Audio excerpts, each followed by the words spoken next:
Hello, welcome. If you are currently waiting and trusting God for the outcome for a situation you are in, today's message is for you.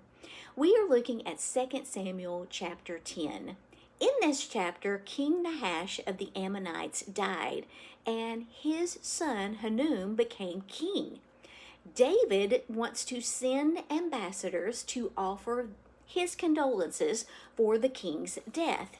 And we see in verse 2 it says, "But when David's ambassadors arrived in the land of Ammon, the Ammonite commander said to Hanun, 'Their master, do you really think these men are coming here to honor your father? No, David has sent them to spy out the city so they can come in and conquer it.'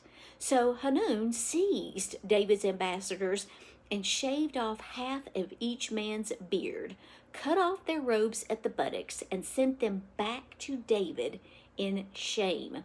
When David heard what had happened, he sent messengers to tell the men, 'Stay at Jericho until your beards grow out, and then come back,' for they felt deep shame because of their appearance." When the people of Ammon realized how mad David was over this, they began to gather their troops because they felt like a battle would be happening.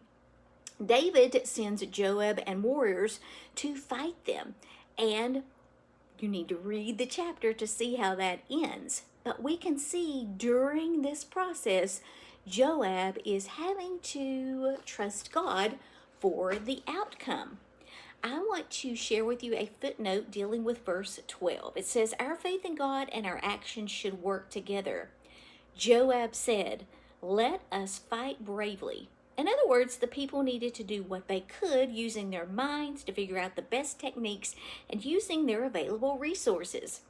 But Joab also said, "May the Lord's will be done." He knew that the outcome was ultimately in God's hands. We should use our minds and our resources to obey God while at the same time trusting Him for the outcome. So essentially, we need to use our minds and our resources in conjunction with trusting God, seeking His guidance for the outcome. If you like Bible-related content, please be sure to subscribe to my channel. It really helps it out. Thank you so much. Have a great rest of your day. I'll see you next time.